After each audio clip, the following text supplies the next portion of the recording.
The real reason the West is losing Africa to Putin. Africa, a chapter in Putin's legacy. You might not have noticed it. But while the West was busy looking elsewhere, a quiet revolution has been sweeping across Africa. Military bases abandoned. Alliances rewritten in silence. Western influence, once untouchable, now crumbling like old empires in the dust. And in the middle of it all, one man is masterfully picking up the pieces. Vladimir Putin. Since 2020, a wave of military coups has shaken the continent, from Mali to Burkina Faso, from Niger to Guinea and Chad. And in the streets of these nations, a new flag rises, the Russian tricolor. But this isn't just a change of flags. It's a story of pride, of betrayal, and of a new fight for sovereignty, one that could redefine Africa's future, and Putin's legacy itself. To understand how Russia pulled this off so quickly, you must first understand the ghosts of Africa's past. For decades after the Cold War, the West, especially France, ruled Africa's politics and economies through aid, debt, and dependency. They offered loans with lectures, and money with strings. Every partnership came with a price: obedience. Many African leaders began to see these deals for what they were, modern chains in the name of democracy. The resentment grew. A quiet anger burned against the former colonial masters who never truly left. For years, Africa waited for the West to help end its pain, the terrorism, the hunger, and the endless wars tearing the Sahel apart. But the help never came. The Western powers built military bases, sent advisors, and held summits, yet the violence only grew. Villages were burned, families displaced, and young men fled across the desert toward Europe. Many never made it.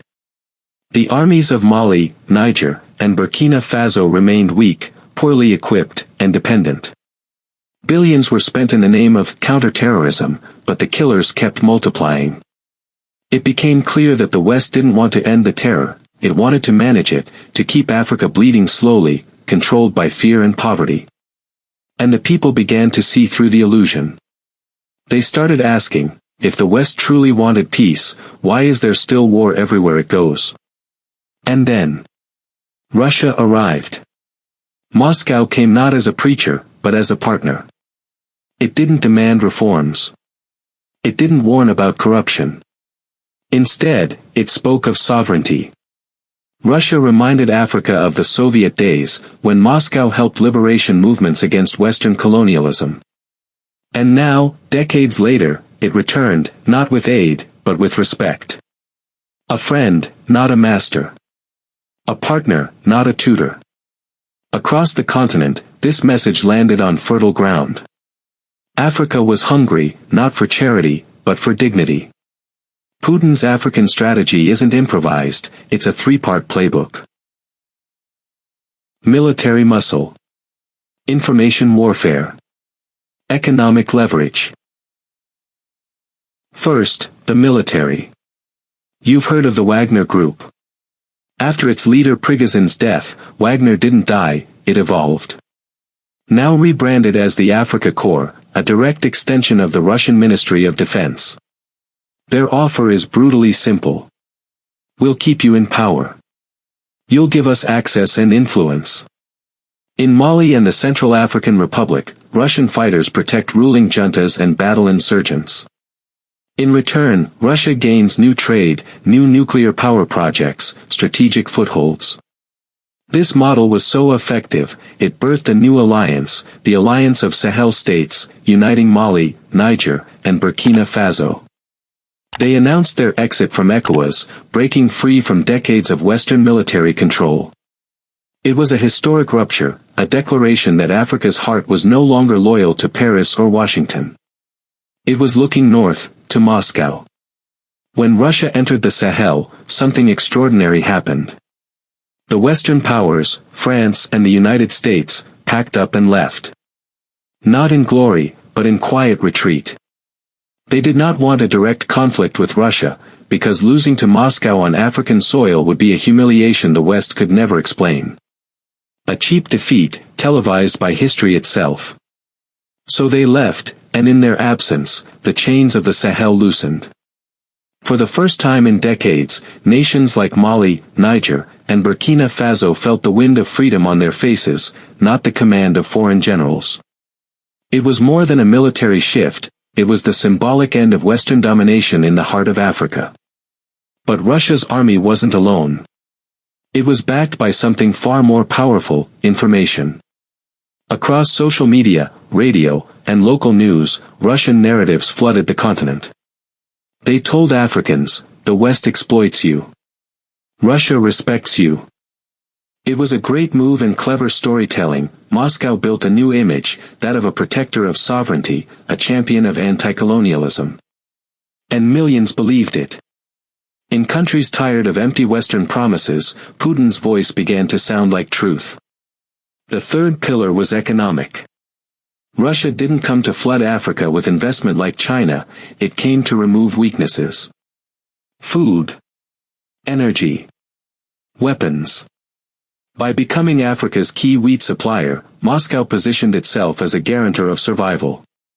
Rosatom, its state nuclear company, signed deals for power plants in Egypt, Burkina Faso, Niger and other nations, embedding Russian technology for decades. And while writing off Soviet-era debt, Moscow promised to double trade to $40 billion. The figures may lag, but the symbolism works. It tells Africa, Russia remembers you. Among all African leaders, one man earned a special place in Putin's mind, Captain Ibrahim Traoré of Burkina Faso. Young, fearless, and fiercely patriotic, Traoré rose not for power, but for freedom. He spoke of dignity, self-reliance, and throwing off the chains of foreign control, words that echoed deeply in Moscow. Putin saw in him a reflection of his own struggle, a leader defying Western pressure, standing tall for the sovereignty of his people. Traoré's bold moves, rejecting Western troops, expelling NGOs, and building factories and farms, turned him into a symbol of Africa's new defiance. For Putin, Traoré is not just an ally, he is the proof that Russia's vision of independence can take root in African soil. But behind this narrative lies a deeper game. Russia's goal isn't just friendship, it's strategic endurance. From the Sahel to the Red Sea, Moscow is building a network of military access points, bases, training zones, and airfields that could one day reach the Mediterranean.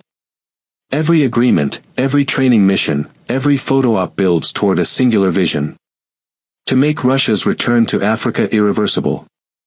At 73, Vladimir Putin knows he is writing the final chapter of his life story. He already reclaimed Crimea, for oblasts where Russian-speaking people were oppressed. He stood against NATO. But Africa. Africa is different. For Putin, Africa is personal. It's not about gold, oil, or diamonds, Russia has all of those in abundance. It's about legacy. He wants to be remembered not just as a Russian president, but as a global liberator, the man who defied the West and restored the balance of power. In his eyes, Africa's liberation from Western control is the ultimate proof that his vision of a multipolar world can exist. For many Africans, the partnership feels hopeful. A new dawn after years of exploitation. Security for sovereignty. Dignity for loyalty. But every alliance has a cost. The same Africa core that protects regimes also holds power over them. This can lead to Western interference, coups and rise of terrorism. The truth is complex. The West's hypocrisy built the anger. Russia simply turned it into opportunity. The real reason the West is losing Africa to Putin isn't one failure, it's a perfect storm. Colonial wounds left unhealed. Promises unkept. And one man, old enough to fill the void. The West sees Putin's Africa strategy as aggression. Putin sees it as redemption. And Africa sees a chance, perhaps the last one, to rise on its own terms. The world is watching. Because what began in the deserts of the Sahel may soon reshape the balance of global power itself. If you found this investigation insightful, subscribe for more deep dives into global geopolitics. Tell us in the comments. Who will truly benefit from this new scramble for Africa? The continent, or the contenders?